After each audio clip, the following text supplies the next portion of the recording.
ఇవాళ రేవంత్ రెడ్డి గారు ఏం చేస్తున్నారంటే ఆయన ప్రభుత్వం ఏం ఆలోచన, ఎంత పెద్ద కుంభకోణం అంటే ఇదేం పాలసీ అంటే తెలుసా మీకు?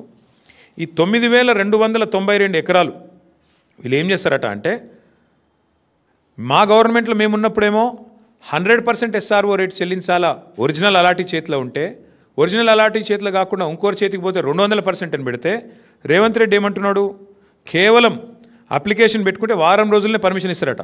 ఏది టీఎస్ ఐపాస్ లెక్క, అర్జెంటుగా డబ్బులు కావాలి కాబట్టి, అర్జెంటుగా లూట్ చేయాలి కాబట్టి వారం రోజుల్లో పర్మిషన్, మరొక వారం రోజుల్లో స్పెషల్ సిఎస్ ఆధ్వర్యంలో కమిటీ అప్రూవల్, మరొక వారం రోజుల్లో ఫీజు డిమాండ్ నోటీస్, 45 రోజుల్లో మొత్తం ప్రక్రియ పూర్తి.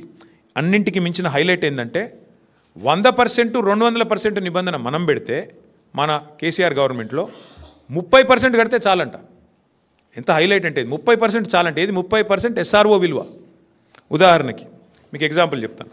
అజామాబాద్లో ప్రస్తుతం SRO విలువ, SRO వాల్యుయేషన్ 32,000 రూపాయలు ఉంది. కానీ అక్కడ మార్కెట్లో 150,000 ఉంటుంది. యాజ్ ఇట్ ఈస్ 5 రెట్ల తేడా ఉంటుంది. బాలానగర్లో 45,000 ఉంది, కానీ బయట మార్కెట్లో 2 లక్షలు ఉంటుంది. జీడిమెట్లలో 32,000, 12,000 నుంచి 32,000 ఉంది. మార్కెట్ వాల్యూ దగ్గర దగ్గర 1,00,000 ఉంది. నాచారంలో 2,300 రూపాయల నుంచి 37,000 దాకా ఉంది. మార్కెట్ వాల్యూ 1,00,000 ఉంది గజం నేను చెప్పేది. చెర్లపల్లిలో 10,000 ఉంది గజం SRO ప్రకారం, మార్కెట్ వాల్యూ కనీసం 75,000-80,000 ఉంటుంది. మల్లాపూర్లో కేవలం 8,400 ఉంది SRO వాల్యుయేషన్, మార్కెట్ వాల్యూ కనీసం 70,000-75,000 ఉంటుంది. ఇప్పుడు వాళ్ళు చెప్పే, రేవంత్ రెడ్డి చెప్పే లెక్క ఏంటంటే, చెర్లపల్లిలో నీకు ఇండస్ట్రీ ఉందనుకో, మార్కెట్ వాల్యూ అక్కడ 1,00,000 ఉన్నప్పటికీ SRO వాల్యూ 10,000 ఉంటే రేవంత్ రెడ్డి గారు ఏమంటున్నారు, మీరు అందులో 3,000 కడితే చాలంట, మీకు ఇచ్చేస్తాం 45 రోజుల్లో. ఇంకా హైలైట్ చెప్తాను మీకు. ఉదాహరణకి అంటే కేసీఆర్ ప్రభుత్వంలో అజామాబాద్లో మీకు ఈ ల్యాండ్ మీకు ఉంటే, మీరు దాన్ని రెగ్యులరైజ్ చేసుకోవాలంటే మీరు 32,000 అక్కడ మార్కెట్ SRO వాల్యూ ఉంటే, మీరు చేతులు కింద మారింటే 64,000 కట్టాలని మనం పెట్టినాం. ఇప్పుడు రేవంత్ రెడ్డి గారు ఏమంటున్నారు తెలుసా, 32,000 వాల్యూ ఉంటే SROది కేవలం 10-11,000 కడితే చాలు, మీకు ఇచ్చేస్తాం, మీరు తీసేసుకోండి.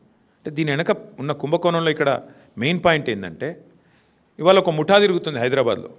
ఆ ముఠా సభ్యులు ఎవరెవరే అంటే ఏవీ రెడ్డి, కొండల్ రెడ్డి, తిరుపతి రెడ్డి, కృష్ణారెడ్డి, వీళ్ళు ఎవరో కాదు, అంతా ముఖ్యమంత్రి గారి బిజినెస్ పార్ట్నర్లు, ఆయన కుటుంబ సభ్యులు. మొత్తం అగ్రిమెంట్లు చేసి పెట్టుకున్నారు. ఇవన్నీ మొత్తం ఈ భూములన్నిటికీ అగ్రిమెంట్లు, వెనకాల MOUలు, ఒప్పందాలు అన్నీ కుదుర్చుకున్న తర్వాతనే మళ్ళీ దీని మీద RR ట్యాక్స్ ఉంటుంది. ప్రతి దగ్గర ప్రభుత్వానికి వచ్చేది 30%, మళ్ళీ తర్వాత 60%, 70% రేవంత్ రెడ్డి గారికి, కాంగ్రెస్కు ట్యాక్స్ కట్టాలి, కప్పం కట్టవలసిందే. ఈ లెవెల్లో అంటే ఒక 4-5 లక్షల కోట్ల భూములకు వీళ్ళు పెట్టిన టెండర్ ఇది. నేను అడిగేది ఒక్కటే, మీరు ఆలోచించండి దయచేసి. మొన్న మీరు జూబ్లీహిల్స్ ఎలక్షన్ చూసినారు. అక్కడ ముస్లిం సోదరులకి శ్మశాన వాటికకి ఇద్దామంటే 2 ఎకరాల జాగలేదు, 2 ఎకరాలు జాగలేదు జూబ్లీహిల్స్లో. హైదరాబాద్లో ఒక ఇందిరం ఇల్లు ఇవ్వలేదు 2 ఏళ్లలో. ఒక పేదవాడికి హైదరాబాద్ ఇల్లు కడదామంటే ఇవాళ 1 ఎకరం జాగలేదు ప్రభుత్వం దగ్గర. హైదరాబాద్ కాంక్రీట్ జంగల్గా మారిపోతున్నది. ఒక పార్క్ కడదామంటే జాగలేదు. నేను ఇవాళ రేవంత్ రెడ్డిని అడుగుతున్నా, 9,292 ఎకరాల విలువైన భూమి నువ్వెందుకు ప్రైవేట్ వాళ్ళకి దారాదత్తం చేస్తున్నావు? ఇది ప్రభుత్వ భూమి కదా. ప్రభుత్వ భూమిని మీరు పారిశ్రామికీకరణ కోసం, పారిశ్రామిక అవసరాల కోసం ప్రైవేట్ వ్యక్తులకు రాయితీ మీద ఇచ్చిన భూమి, ఎందుకు వాళ్ళ కండిషన్ పెడతలేవు? నీకు నిజంగా డబ్బులు కావాలంటే ఓపెన్ మార్కెట్లో ఆక్షన్ పెట్టు, ఓపెన్ మార్కెట్లో ఆక్షన్ పెట్టు, వాళ్ళని కూడా పాల్గొనమను, వెనక్కి తీసుకో, క్యాన్సిల్ చేయి. నీకు పరిశ్రమ కోసం కేటాయించినా నువ్వు పరిశ్రమ నడుపుతలేవు కాబట్టి is is null and wide, cancel చేయి, ఓపెన్ భూమిలో ఆక్షన్ పెట్టు. అది పెడతలేడు. రెండోది, హైదరాబాద్లో నీకు ఇల్లు కట్టేందుకు జాగలేదు, పార్కుకు జాగలేదు, ఒక్క ఇందిరం ఇల్లు ఇయ్యలేదు నువ్వు, హైదరాబాద్లో శ్మశానాలకు కూడా దిక్కులేదు జాగా. మరి 9,292 ఎకరాల్లో ఒక 7,000 ఎకరాలు ప్రభుత్వం వెనుకకి తీసుకొని ఇండ్లు కట్టి, పార్కులు కట్టి, బ్రహ్మాండంగా శ్మశాన వాటికలకు జాగలి ఇవ్వడం వద్దంటుండా? ప్రజల అవసరాలకు హాస్పిటల్ కడదామంటే జాగలేదు. ఇలా హాస్పిటల్ కట్టాలంటే మనం కొనుక్కోవాలి జాగా. ప్రభుత్వం ఏదైనా కొత్తది ఏదైనా చేయాలంటే కొనుక్కోవాలి. నువ్వేం చేస్తున్నావు? ప్రభుత్వ భూమి, పరిశ్రమల అవసరాల కోసం ఇచ్చిన భూమి ఇలా పెద్దలకు, పెద్ద పెద్ద గద్దలకు, డబ్బులున్న వాళ్ళకు, 1,000 కోట్లు ఉన్న వాళ్ళకు ఇలా ధారాదత్తం చేసి మొత్తం వాళ్ళకి సంతర్పణ చేసి ఎవరి లాభం కోసం చేస్తున్నావు?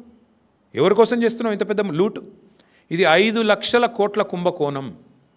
ఒకటి కాదు, రెండు కాదు, 5 లక్షల కోట్ల విలువ చేసే ఆస్తిని కాజేయడానికి చేస్తున్న పన్నాగం. నేను మాత్రం స్పష్టంగా చెప్తా ఉన్నా, ఈ విషయంలో మేము వదిలిపెట్టం. న్యాయ పోరాటము చేస్తాము.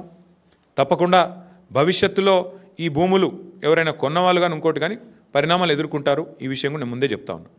తప్పకుండా ఈ విషయంలో చిక్కుల్లో పడుతుంది ప్రభుత్వం కూడా. Thanks for watching Focus on TV. Please subscribe, like, comment, and share.